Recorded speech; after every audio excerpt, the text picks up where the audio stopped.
गुजरात के लोकप्रिय मुख्यमंत्री श्रीमान भूपेंद्र भाई पटेल, उप मुख्यमंत्री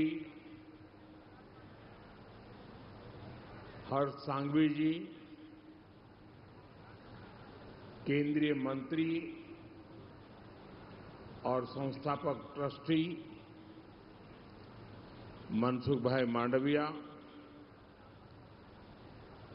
सरदार धाम के अध्यक्ष गगजी भाई सुतारिया जी, दुष्यंत भाई पटेल,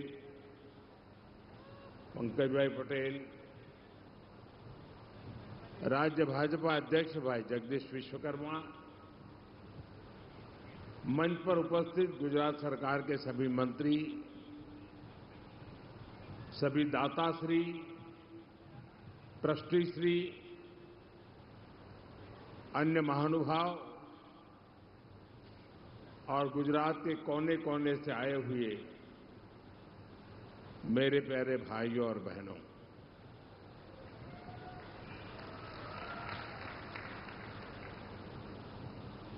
आज का ये दिन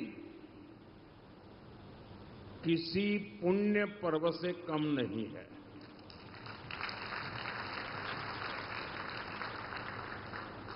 यहां आने से पहले मैं सोमनाथ मंदिर में था। सोमनाथ मंदिर की प्राण प्रतिष्ठा के 75 वर्ष पूर्ण हुए हैं। सोमनाथ मंदिर की पुनर्स्थापना, ये सपना सरदार पटेल के संकल्प से ही पूरा हुआ था।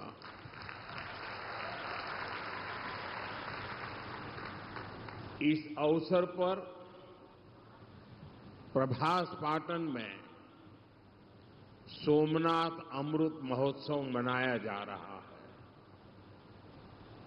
और उसी दिन यहां बड़ोदरा में सरदार धाम से जुड़े एक अत्यंत महत्वपूर्ण प्रोजेक्ट का लोकार्पण और शिलान्यास भी हो रहा है। डॉक्टर दुष्यंत और दक्षा पटेल कॉम्प्लेक्स का लोकार्पण, शिक्षण सहाय योजना का शुभारंभ, नई परियोजनाओं का भूमि पूजन, ये सभी कार्य भविष्य में राष्ट्र निर्माण के प्रभावी प्रकल्प साबित होंगे। एक तरह से ये संस्थान युवाओं के लिए भविष्य के कैरियर के लॉन्चिंग पैड का काम करेंगे। मैं आप सभी को, समाज के सभी लोगों को इस पुण्य कार्य के लिए बहुत बहुत बधाई देता हूं। साथियों, आज आपके बीच आया हूं तो एक और बात की खुशी है। बंगाल,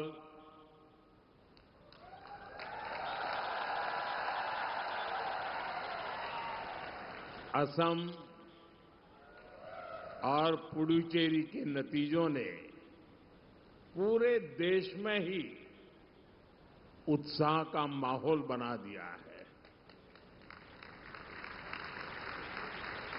और उसके साथ साथ आप सबने भी मिलकर एक इतिहास बनाया है। गुजरात निकाय और पंचायत चुनावों के परिणाम भी बहुत शानदार रहे और इसकी भी चर्चा पूरे देश में हो रही है। साथियों, गुजरात के लोगों ने हमेशा राजनीतिक स्थिरता को महत्व दिया है।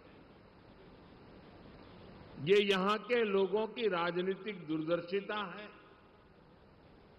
वो जानते हैं कि राजनीतिक स्थिरता का महात्म्य क्या होता है और जहां राजनीतिक स्थिरता होती है वहां अर्थव्यवस्था की गति और तेज हो जाती है। गुजरात ने ये बात बहुत पहले समझ ली थी। उसके परिणाम आज हमें गुजरात की ग्रोथ में भी दिख रहे हैं और एक के बाद एक चुनावी नतीजों में भी दिख रहे हैं। साथियों, आप सभी के बीच आना, आपके कार्यक्रमों का हिस्सा बनना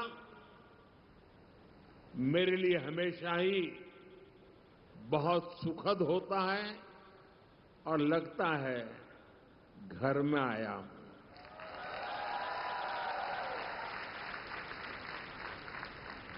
क्योंकि आपके बीच आकर समाज की शक्ति का एहसास होता है। हम सभी जानते हैं कि जब भी कहीं पर वास्तविक बदलाव होता है वो समाज की सामूहिक ताकत से ही होता है। खासकर जिन जिन समाजों ने शिक्षा को प्राथमिकता दी है, शिक्षा में समान भागीदारी को अपना लक्ष्य बनाया है, वो समाज हमेशा आगे बढ़े हैं। उन्होंने नई ऊंचाइयों को छुआ है। इसलिए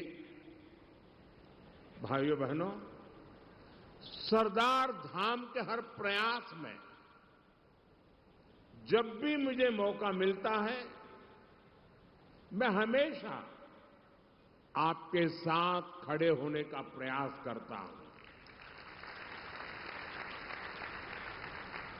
अभी गगजी भाई बड़े विस्तार से बता रहे थे, साल 2021 में मैं सरदार धाम अहमदाबाद के कार्यक्रम में आया था। तब गर्ल्स हॉस्टल का भूमि पूजन हुआ था। पिछले वर्ष उसका लोकार्पण भी हो गया। आज वहां हजारों बेटियां शिक्षा प्राप्त कर रही हैं, अपने सपनों को नई दिशा दे रही है। सूरत, राजकोट, भूज, महसाणा और दिल्ली, सरदार धाम के ऐसे कई संस्थान युवाओं का भविष्य गढ़ने में जुटे हैं। आज भी अहमदाबाद के निकोल में 1000 बेटियों के लिए नए छात्रावास का भूमि पूजन हुआ है। साथियों, बदलाव व्यापक हो और परिणाम स्थायी हो, इसके लिए समाज और सरकार को मिलकर काम करना आवश्यक होता है। इसीलिए आज शिक्षा के क्षेत्र में जमीनी हकीकतों के आधार पर काम हो रहा है। राष्ट्रीय शिक्षा नीति इसका बहुत बड़ा उदाहरण है। आज युवाओं की राह से रोड़े हटाए जा रहे हैं। भाषा के आधार पर होने वाला भेदभाव खत्म हो रहा है। आज जोर केवल किताबों और डिग्रियों पर नहीं है, स्किल डेवलपमेंट और इनोवेशन को पढ़ाई का हिस्सा बनाया गया है। रिसर्च में रुचि रखने वाले युवाओं को उसके लिए माहौल मिल रहा है। हमारे युवा डिग्री पूरी करके अनुभव न होने के कारण भटके न, इसके लिए अप्रेंटिसशिप के मौके उन्हें दिए जा रहे हैं। आप सोच सकते हैं, आने वाले समय में देश को इतना बड़ा स्किल्ड वर्कफोर्स मिलेगा, इसका सबसे बड़ा लाभ देश के मैन्युफैक्चरिंग सेक्टर को होगा। साथियों, हमारे गुजरात के युवाओं में उद्यम की स्वाभाविक शक्ति होती है। आज स्टार्टअप इंडिया मिशन इन युवाओं के सपने साकार कर रहा है। छोटे शहरों के युवा भी उद्यमी बन रहे हैं। छोटे शहरों से बड़े बड़े स्टार्टअप सामने आ रहे हैं। स्टार्टअप में महिलाओं की भागीदारी भी लगातार बढ़ रही है। पहले जिन सेक्टर्स को रिस्की माना जाता था, वो अब युवाओं की पहली पसंद बन रहे हैं। पिछले 10-12 वर्षों में स्पोर्ट्स से लेकर स्पेस टेक्नोलॉजी तक देश की कामयाबी इसका सबसे बड़ा सबूत है और इसका बहुत बड़ा लाभ गुजरात के हमारे बेटे बेटियों को भी हो रहा है। साथियों, समाज में प्रगति का सबसे बड़ा आधार होता है उसकी आधी आबादी की भागीदारी। गुजरात ने इसे 2 दशक पहले ही समझ लिया था और इस दिशा में मजबूती से कदम भी उठाए। साथियों, आज गुजरात मॉडल की वही सफलता देश में दोहराई जा रही है।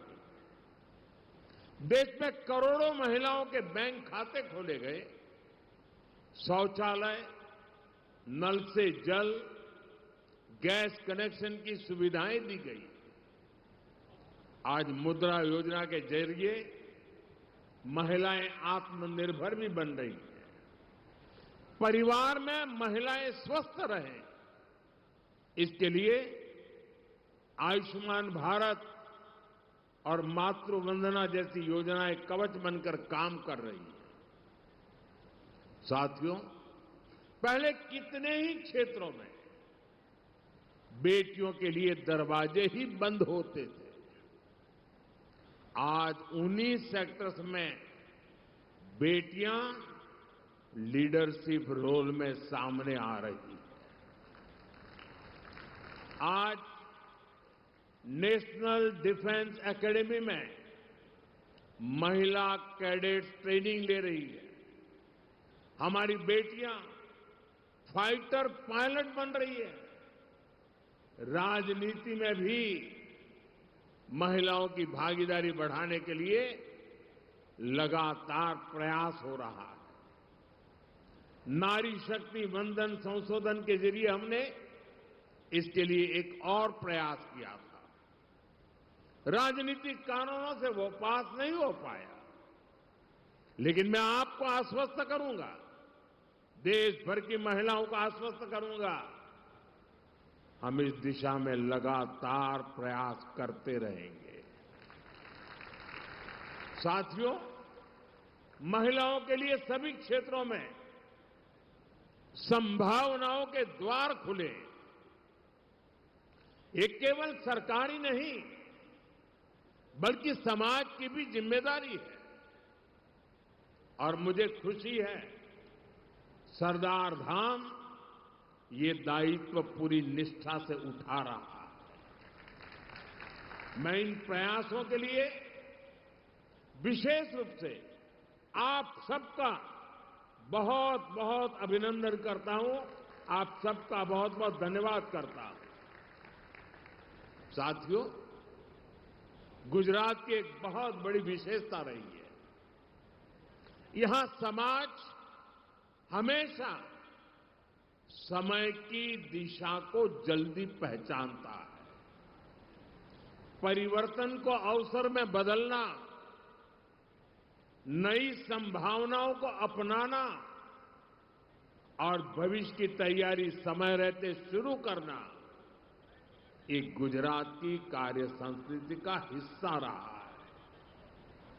आज जब दुनिया फ्यूचर टेक्नोलॉजी की ओर बढ़ रही है, तब गुजरात भी नई गति के साथ आगे बढ़ रहा है। Semiconductor manufacturing, aerospace, advance engineering, green energy, financial services, हर क्षेत्र में गुजरात अपनी नई पहचान बना रहा है। साणंद में मेड इन इंडिया सेमीकंडक्टर्स बन रहे हैं। केन सेमीकंडक्टर प्लांट में भी प्रोडक्शन शुरू हो चुका है। धौलेरा और सूरत में भी नए सेमीकंडक्टर प्रोजेक्ट्स आगे बढ़ रहे हैं। साथियों, हमारा भारत, हमारा गुजरात ग्लोबल सप्लाई चेन का बड़ा केंद्र बने, हम इस दिशा में लगातार काम कर रहे हैं। आने वाले समय में वडोदरा की भी इसमें महत्वपूर्ण भूमिका होगी। आज यहां बने मेट्रो कोचेज दूसरे देशों तक एक्सपोर्ट हो रहे हैं। सावली में आधुनिक रेल सिस्टम का कोचेज का निर्माण हो रहा है।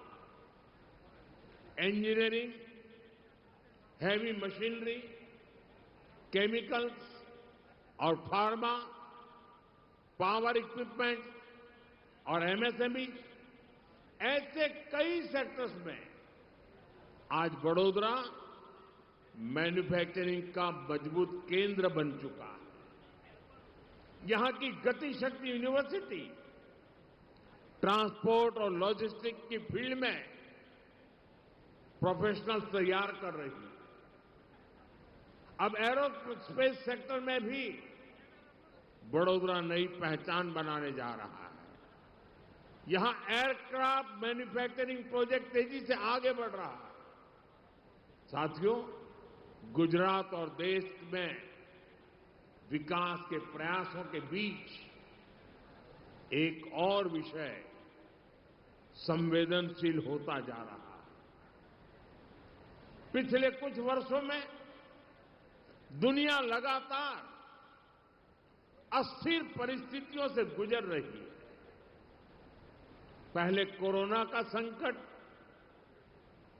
फिर वैश्विक आर्थिक चुनौतियां और अब पश्चिम एशिया में बढ़ता तनाव। इन सारी परिस्थितियों का असर लगातार पूरी दुनिया पर पड़ रहा है और भारत भी इससे अछूता नहीं है। अगर कोरोना महामारी इस सदी का सबसे बड़ा संकट थी, तो पश्चिम एशिया में युद्ध से बनी परिस्थितियां इस दशक के बड़े संकटों में से एक है। जब हमने मिलकर कोरोना का मुकाबला कर लिया, तो इस संकट से भी अवश्य पार पा जाएंगे। सरकार भी लगातार ये प्रयास कर रही है कि देश के लोगों, देश के सामान्य नागरिक पर इन सारी विपरीत परिस्थितियों का कम से कम असर हो। लेकिन ऐसे समय में देश को जन भागीदारी की शक्ति की बहुत बड़ी आवश्यकता है। हमें भारत के नागरिक के तौर पर अपने कर्तव्य को प्राथमिकता देनी होगी। इससे पहले के दशकों में भी जब जब देश युद्ध या किसी और अन्य बड़े संकट से गुजरा है, सरकार की अपील और उस अपील पर हर नागरिक ने ऐसे ही अपना दायित्व निभाया है। आज भी जरूरत है कि हम सब मिलकर अपना दायित्व निभाएं। देश के संसाधनों पर पड़ने वाले बोझ को कम करें। आप भी जानते हैं कि भारत कितने ही उत्पादों को मंगाने के लिए लाखों करोड़ रुपए की विदेशी मुद्रा खर्च करता है। इसी समय विदेश से आने वाले उत्पादों की कीमतें भी आसमान छू रही है और सप्लाई चेन भी पूरी तरह तहस नहस हो चुकी है। और इसलिए देश पर यह दोहरा संकट है। जैसे बूंद बूंद से घड़ा भरता है, वैसे ही हमें हर छोटे बड़े प्रयास से ऐसे उत्पादों का उपयोग कम करना है जो विदेश से आते हैं, और ऐसे व्यक्तिगत कामों से भी बचना है जिसमें विदेशी मुद्रा खर्च होती हो। साथियों, भारत के इंपोर्ट का बहुत बड़ा हिस्सा क्रूड ऑयल है और दुर्भाग्य से जिस क्षेत्र से दुनिया के बड़े हिस्से को तेल मिलता है, आज वही क्षेत्र संघर्ष और युद्ध की स्थिति में उलझा हुआ है। और इसलिए जब तक हालात सामान्य नहीं होते, हम सबको मिलकर छोटे छोटे संकल्प लेने होंगे।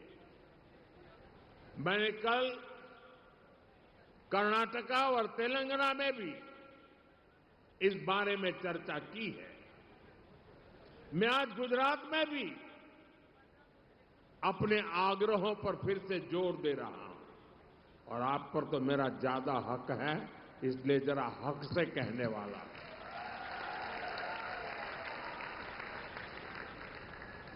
मेरी देश के हर नागरिक से अपील है, जहां संभव हो पेट्रोल डीजल का उपयोग कम करें।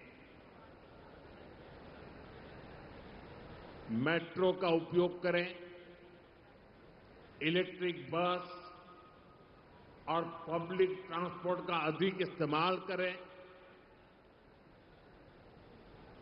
कार पुलिंग को बढ़ावा दें। जिनके पास कार है वे एक गाड़ी में ज्यादा लोगों को साथ लेकर चलें। जिनके पास ईवी है वे भी दूसरों की मदद के लिए आगे आए। साथियों, डिजिटल टेक्नोलॉजी ने अब इतना कुछ आसान बना दिया है, टेक्नोलॉजी की मदद भी हमारे लिए बहुत फायदेमंद होगी।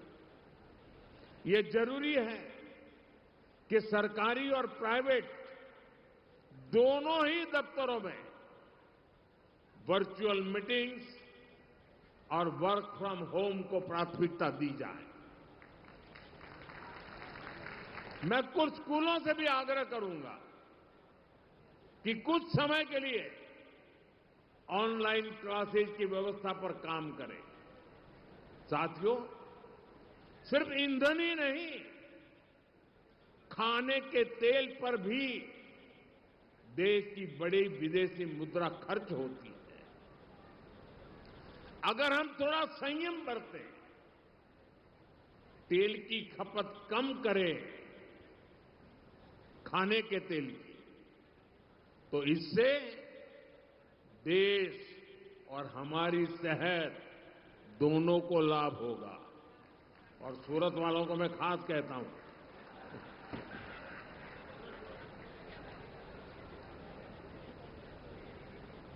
इसी तरह मैं आज समाज के सभी भाई बहनों से, मैं आपके परिवार का सदस्य हूं इसलिए आग्रह से कहता हूं, और इसमें तो आपको आगे आकर के मेरी मदद करनी पड़ेगी।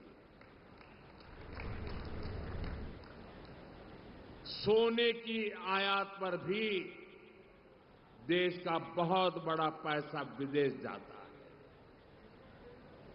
मैं आप सबसे, देशवासियों से आग्रह करूंगा कि जब तक हालात सामान्य न हो, हम सोने की खरीद को टाले, गोल्ड की जरूरत नहीं है।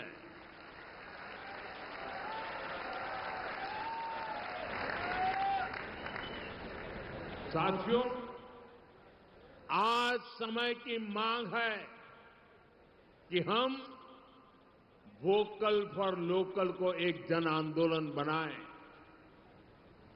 विदेशी सामान की जगह लोकल उत्पादों को अपनाएं। अपने गांव, अपने शहर, अपने देश के उद्यमियों को हम ताकत दें। यहां लोग बैठे हैं, बहुत अच्छी चीजें बनाते हैं, श्रेष्ठ चीजों का उत्पादन करते हैं। साथियों, हमारे में से ज्यादातर खेती के कारोबार की दुनिया से पैदा होकर के यहां आए हैं। खेती में स्वदेशी खाद को बढ़ावा मिले, नेचुरल फार्मिंग को बढ़ावा मिले,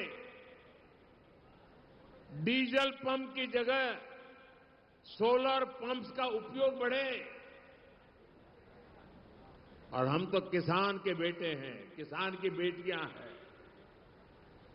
हमें अपना खेत सबसे पहले बचाना है, हमें अपनी धरती मां को बचाना है, हमें केमिकल फर्टिलाइजरों से अपनी धरती मां को मारना नहीं चाहिए। हमारे खेत को बचाना है, हमारी धरती मां को बचाना है। और इसलिए मैं आप सबसे आग्रह करूंगा कि आप अपने गांव में हर किसान भाई बहन को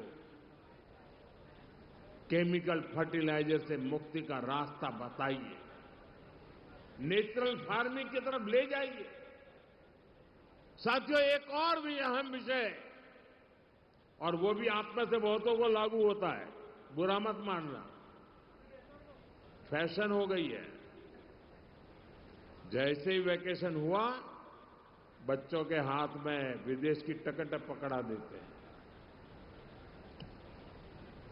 विदेश में जाके वैकेशन कर रहे हैं। गर्मी की छुट्टियां आ रही हैं, आजकल विदेश घूमने, वहां पर डेस्टिनेशन वेडिंग, ये मैं यहां से बहुत से लोग हैं, अब मुझे निमंत्रण नहीं भेजते, पहले भेजते थे क्योंकि विदेश में ही शादी करते थे, अब बंद कर रहे हैं। ये विदेश में वेडिंग, इनका फैशन खूब बढ़ रहा है। और लेकिन इस पर भी बहुत विदेशी मुद्रा खर्च होती है। साथियों, आप सोचिए, क्या भारत में ऐसी जगह नहीं है जो हम अपनी वैकेशन वहां मनाएं, हमारे बच्चों को हमारा इतिहास पढ़ाएं, हम अपने स्थानों पर गर्व करें। और जरूरी है कि भारत में ही अपनी वैकेशन मनाएं। और वेडिंग के लिए भी मैं नहीं मानता हूं कि भारत से अधिक कोई अच्छी पवित्र जगह हो सकती है हमारे लिए।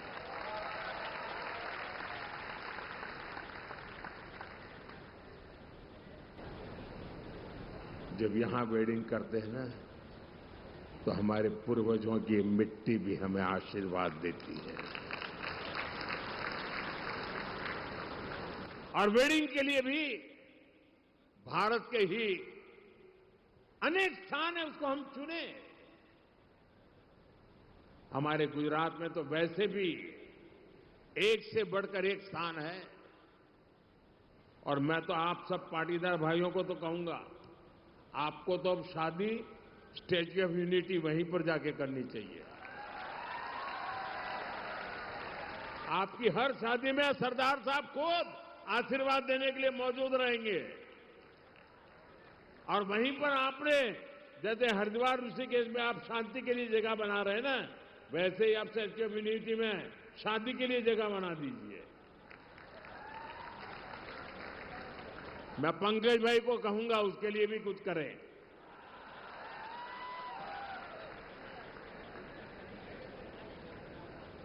जैसे हाल के वर्षों में सरदार साहब के स्टैच्यू ऑफ यूनिटी हमारा एकता नगर पर्यटन का इतना बड़ा केंद्र बनकर उभरा है कि हम ये तय कर सकते हैं हम ज्यादा से ज्यादा लोगों को स्टैच्यू ऑफ यूनिटी पर लेकर के जाएं।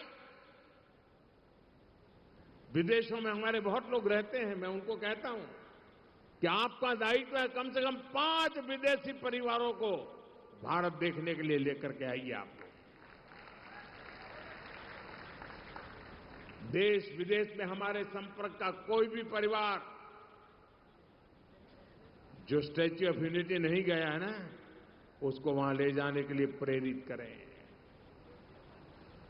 हम उसे कम से कम एक ट्रिप के लिए मोटिवेट करें। डेस्टिनेशन वेडिंग के लिए भी एकता नगर एक बहुत शानदार विकल्प हो सकता है।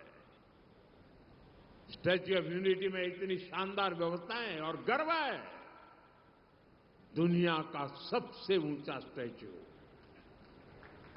वो भी सरदार वल्लभ भाई पटेल का।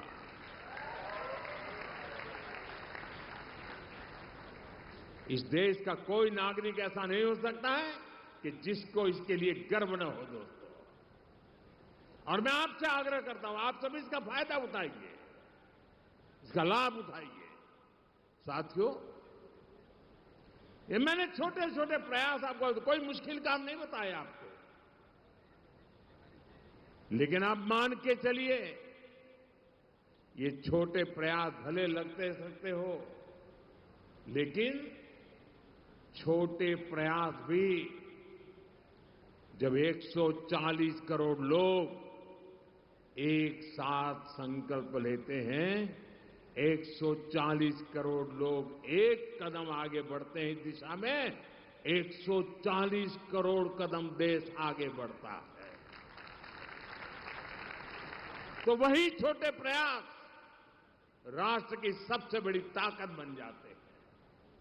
और इसलिए फिर एक बार हमें एकजुट होना होगा ताकि ये संकट किसी भी तरह हमारी प्रगति को, हमारे विकास को प्रभावित न करे। मुझे विश्वास है हम सब साथ मिलकर इन संकल्पों को पूरा करेंगे और देश को मजबूती देंगे। અને બીજી વાત એક ગગજીબેન મારે કરવી છે।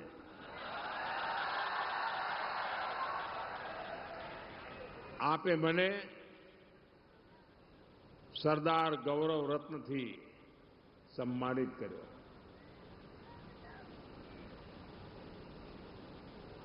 જે એવોર્ડ સાથે સરદાર સાહેબનું નામ જોડાયું હોય ને, ત્યારે જવાબદારી ઘણી વધી જતી હોય છે।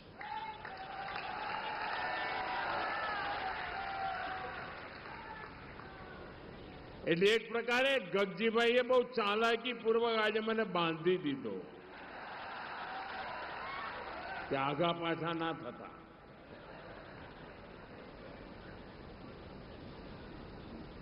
અને કદાચ મારા નસીબમાં લખાયેલું છે કે સરદાર સાહેબના જે સપના હતા ને, એમણે શરૂ કરેલા જેટલા કામો હતા ને, એ બધા પૂરા કરવાનું મારા જ નસીબમાં આવ્યું છે।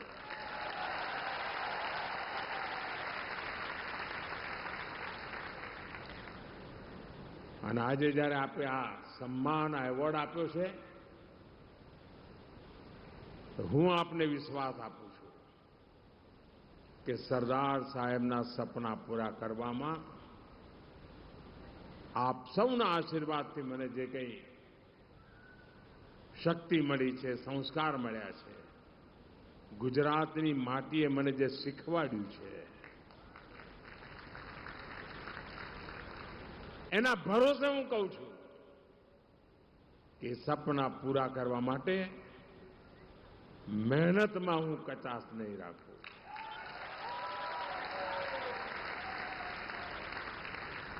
અને મારા સ્વભાવને ગુજરાત ભલી ભાંતિ જાણે છે, પાછા વળવાનું મને ફાવતું નથી।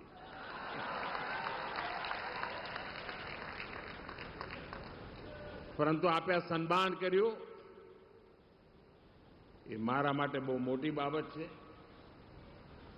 એકવાર મેં એક પ્રસંગ વાંચ્યો હતો કે જનરલ કરિયપ્પા એમના ગામમાં એમના સન્માનનો કાર્યક્રમ થવાનો હતો. તો અત્યંત આનંદિત હતા. તો લોકોએ પૂછ્યું, એમણે કહ્યું, ભાઈ હું દુનિયાભરમાં જાઉં છું, આખી દુનિયાના બધા અમારા સૈન્યના રીતા રિવાજો પ્રમાણે લોકો મને સેલ્યુટ કરતા હોય છે, ખૂબ માન સન્માન મળતું હોય છે, દુનિયામાં જે મળે મળે, પણ જ્યારે ઘરમાં મળે ને ત્યારે એનો આનંદ અલગ હોય છે.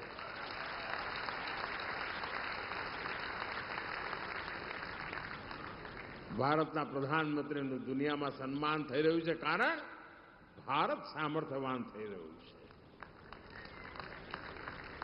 અને આજે જ્યારે ઘરના દીકરાને ઘરના લોકો જ્યારે આશીર્વાદ આપે ને ત્યારે કામ કરવાની શક્તિ ઘણી વધી જતી હોય છે. મારે માટે મારા પરિવારજનોએ આપે સૌએ આ સરદાર રત્નરૂપી જે આશીર્વાદ આપ્યા છે એ બદલ હું આપનો ખૂબ ખૂબ આભારી છું અને આ ઋણનો સ્વીકાર કરું છું.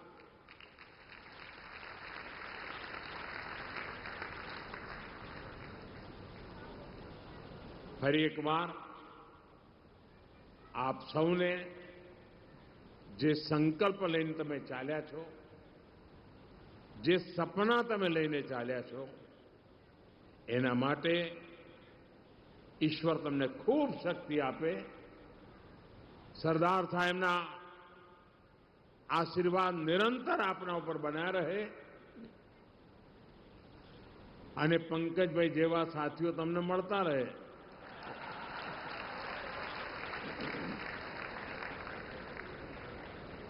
અહીંયા અમે ત્રણ એવા લોકો બેઠા છીએ કે જેનો વિશેષ નાતો છે. એક પંકજભાઈ, બીજા નરહરી અમીન, અમે બધા નવનિર્માણની ઓલાદો છીએ.